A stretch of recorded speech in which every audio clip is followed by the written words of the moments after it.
Hello friends. आज बात करते हैं जीएस यानी बीपीएससी, बिहार लोक सेवा आयोग, बिहार पब्लिक सर्विस कमीशन। इसका मेंस और उसके जीएस का सिलेबस को एनालिसिस करते हैं, उसको समझते हैं, उसके इम्पोर्टेंट पॉइंट्स क्या है उस पॉइंट्स को समझते हैं, और इस साल क्वेश्चन का क्या शैली हो सकता है, और जो सिलेबस है, सिलेबस में जो सेक्शन वाइज डिविजन्स है, history, geography and polity, economics, science tech, इस सारे को समझते हैं। चूँकि पहले जो जीएस का जो पैटर्न था, जनरल स्टडीज़ का पैटर्न, वो था पेपर 1, पेपर 2, और दोनों पेपर का मार्क्स होता था 200 मार्क्स का, यानी टोटल 400 मार्क्स का होता था जीएस।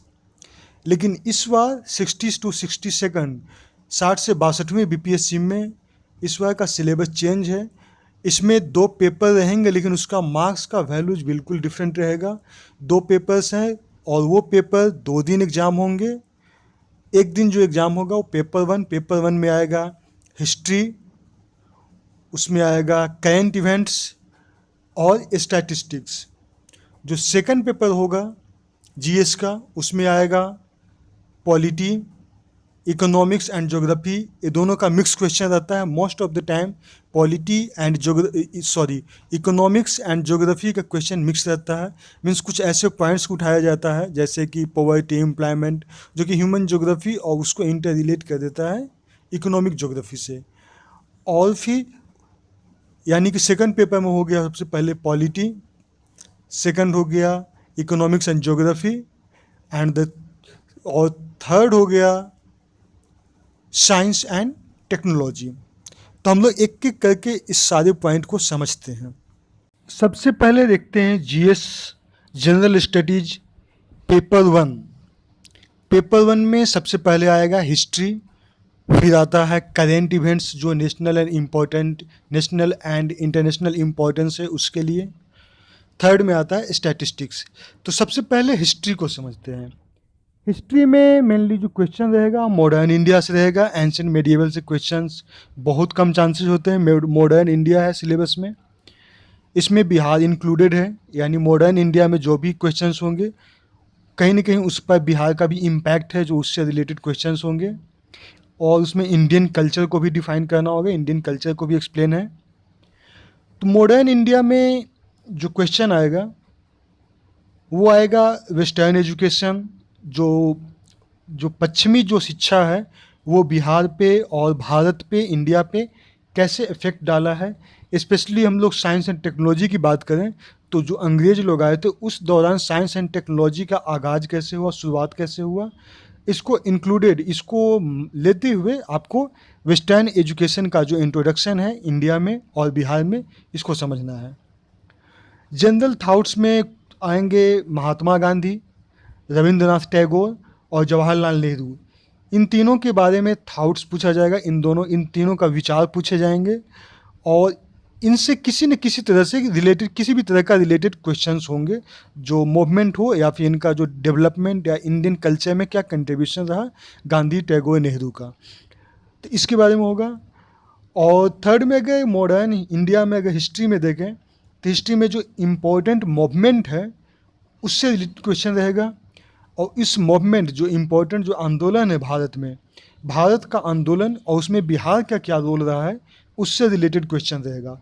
जैसे कि संथाल मूवमेंट जो बिहार में हुआ था ओरिजिनली, जो उसमें बिहार और झारखंड दोनों साथ में था, तो इसी कारण वो बिहार के सिलेबस में संथाल मूवमेंट है। 1857 का जो विद्रोह हुआ था उसमें बिहार का क्या कंट्रीब्यूशन, बिहार में मूवमेंट कैसे एंट्री हुआ था, और बिहार में इसके कौन कौन से मेन प्लेयर थे, मेन उस समय के जो मूवमेंट चलाने वाले थे 1857 विद्रोह का। फिर है बिरसा मुंडा का विद्रोह, चंपारण सत्याग्रह जो महात्मा गांधी ने सबसे पहले यहाँ से स्टार्ट किया था, चंपारण से। फिर उसके बाद आता है असहयोग आंदोलन में कैसे बिहार के लोग पार्टिसिपेट किए थे, कैसे वहाँ पे इंट्रोडक्शन हुआ था बिहार के बहुत सारे लोग जो इस आंदोलन में आए थे और महात्मा गांधी के साथ जुड़े थे। उसके बाद है सीडीएम, सिविल डिसोबीडियंस मूवमेंट, यानी सविनय अवज्ञा आंदोलन, या फिर कहा जाए तो साल्ट सत्याग्रह, नमक सत्याग्रह। उसमें बिहार के लोग कैसे कंट्रीब्यूट किए, बिहार में नमक आंदोलन का, नमक मूवमेंट को, साल्ट सत्याग्रह, नमक सत्याग्रह को कैसे, बिहार के नमक कानून को कैसे बिहार के लोग तोड़े, तो उसका कंट्रीब्यूशन होगा। उसके साथ साथ पैरेलल में और भी कई मूवमेंट बिहार में पर्टिकुलरली चले हैं, उसके बारे में समझना होगा। और ख़ासकर जो सबसे इम्पोर्टेंट होता है वो होता है बिहार का किसान आंदोलन, और किसान आंदोलन में सहजानंद सरस्वती का जो कंट्रीब्यूशन रहा है बिहार के लिए, उसको, वो इम्पोर्टेंट रहेगा। यानी कहा जाए तो हिस्ट्री में संथाल मूवमेंट, 1857 का विद्रोह, बीसा मूवमेंट, बीसा आंदोलन, चंपारण सत्याग्रह, भारत छोड़ो आंदोलन, असहयोग आंदोलन और साल्ट सत्याग्रह या फिर सविनय अवज्ञा आंदोलन, और इन सारे में बिहार का योगदान। और बिहार में जो किसान आंदोलन शुरू हुआ था उसमें, और उससे रिलेटेड उसमें सहजानंद सरस्वती का कंट्रीब्यूशन क्या था, योगदान क्या था, उससे रिलेटेड क्वेश्चंस होंगे। अगर आर्ट एंड कल्चर की बात करें, आर्ट एंड कल्चर में मेनली जो क्वेश्चन होता है वो होता है मौर्यन आर्ट, मौर्य कला, पटना कलम शैली और पाल कला। इसके जो मेन पॉइंट्स होते हैं, ये कला किस तरह का है और इसका डेवलपमेंट कैसे हुआ, इसको इंट्रोडक्शन कैसे हुआ, और इस कला को कैसे, इसको छत्र छाया मिले, कैसे इसको राजाओं ने इसको सपोर्ट किया, और ये कला का टाइप क्या है, किस तरह का ये कला है, तो इसके बारे में आपको बारीकी से हर एक पॉइंट को समझना होगा। तो इन 3 कलाओं के साथ साथ एक है मधुबनी पेंटिंग, वो भी इसमें ही इंक्लूडेड है। यानी मौर्य कला, पटना कलम, पाल कला और मधुबनी पेंटिंग, इनसे एक न एक क्वेश्चन हर साल पहले पूछा जाता रहा है।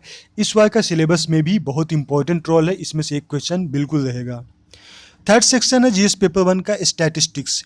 स्टैटिस्टिक जो कहता है सांख्यिकी, सांख्यिकी में जो मेनली क्वेश्चन रहता है वो रहता है डायग्राम से, पिक्टोरिकल रहता है, या फिर जो स्टैटिस्टिकल एनालिसिस होता है, ग्राफ होता है, डायग्राम होता है, उससे रिलेटेड क्वेश्चन होता है। जनरली बेसिकली ये कॉमन सेंस पर आधारित होता है और जनरल मैथ होता है। यहाँ पे कोई इसके लिए स्पेसिफिक नॉलेज की ज़रूरत नहीं है, बस अंडरस्टैंडिंग और एक जनरल कॉमन नॉलेज होनी चाहिए। इससे रिलेटेड पाई चार्ट होता है, डायग्राम, रेंज और रेशियो, टेबल, बार चार्ट और जो रेशियो प्रोपोर्शन, इसके बारे में बेसिक आपको नॉलेज होना चाहिए, तभी क्वेश्चन बन जाता है। यानी स्टैटिस्टिक्स में जनरली जो क्वेश्चंस होते हैं वो होते हैं ग्राफ एंड डायग्राम के साथ। अगर हम जनरल स्टडीज पेपर 2 की बात करें, पेपर 2 में आ जाएगा इंडियन पॉलिटी, उसमें आ जाएगा इंडिया एंड बिहार का जो पॉलिटिकल सिस्टम है उसके बारे में, और पॉलिटी जैसे कि प्रेसिडेंशियल इलेक्शन कैसे होता है, प्रेसिडेंट का पावर, इन सारे से रिलेटेड, वाइस प्रेसिडेंट का election, chief minister, prime minister, इन सारे का रोल्स, और इससे रिलेटेड पॉलिटिकल सिस्टम है बिहार का और जो इंडिया का है, उसमें कास्ट का रोल, कास्ट और रिलीजन कैसे इंपॉर्टेंट रोल प्ले करता है, उससे रिलेटेड कुछ न कुछ अप्लाइड क्वेश्चन रहेगा, जिसको आपको बहुत सारी चीज़ों को आपको कॉमन सेंस से भी सोच के जवाब देना होगा, एक पॉजिटिव थॉट के साथ आपको आंसर देना होगा। इंडियन पॉलिटी के बाद आता है economics, Indian economics and Indian geography. इसमें जनरली मिक्स्ड क्वेश्चन होते हैं इंडियन इकोनॉमी या इंडियन ज्योग्राफी का। इंडियन इकोनॉमिक्स से मेनली होता है प्लानिंग, पॉवर्टी और अनएम्प्लॉयमेंट हो गया, इससे रिलेटेड हो गया। बिहार का इंडस्ट्रियल ग्रोथ कैसे हुआ और बिहार का पिछड़ेपन का कारण क्या है, इन सारे चीज़ों से रिलेटेड क्वेश्चंस रहेंगे।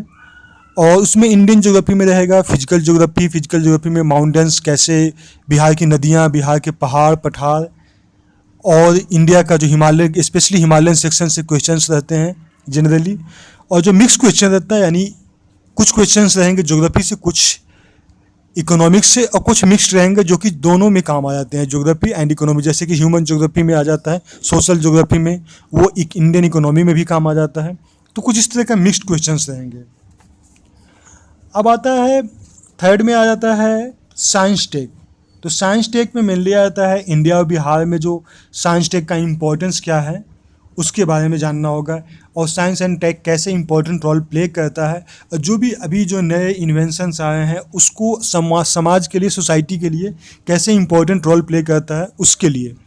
यानी जो भी साइंस टेक का क्वेश्चन रहेगा वो कुछ टर्म डिफाइन करना रहेगा और पूरी तरह से अप्लाइड क्वेश्चन रहेगा, मतलब उसको जो नॉर्मल लाइफ है या फिर हमारी सोसाइटी के लिए उस साइंस एंड टेक्नोलॉजी का डेवलपमेंट से क्या असर पड़ेगा। जैसे कि क्वेश्चन था पिछले बार गंगा सफाई, इसमें साइंस एंड टेक का क्या रोल रहेगा, पॉल्यूशन, उसमें साइंस एंड टेक का क्या इंपॉर्टेंट है, कैसे काम करता नहीं है और कैसे इसको इम्प्रूव किया जा सकता है, उससे रिलेटेड क्वेश्चंस रहेंगे। जनरली कि मोस्टली कहा जाए तो अप्लाइड क्वेश्चन रहेंगे, जिसमें आपको साइंस का बेसिक नॉलेज रहना चाहिए। उसके साथ साथ जो भी गवर्नमेंट का इनिशिएटिव्स है साइंस एंड टेक में, और उसको आप कैसे इस्तेमाल करें ताकि बेटरमेंट ऑफ सोसाइटी को बेटर बनाने के लिए। हम लोग आगे के सेक्शन में देखेंगे पिछले साल का जो जीएस का जो क्वेश्चंस रहा था कैसे रहा था, उसको एनालिसिस करेंगे।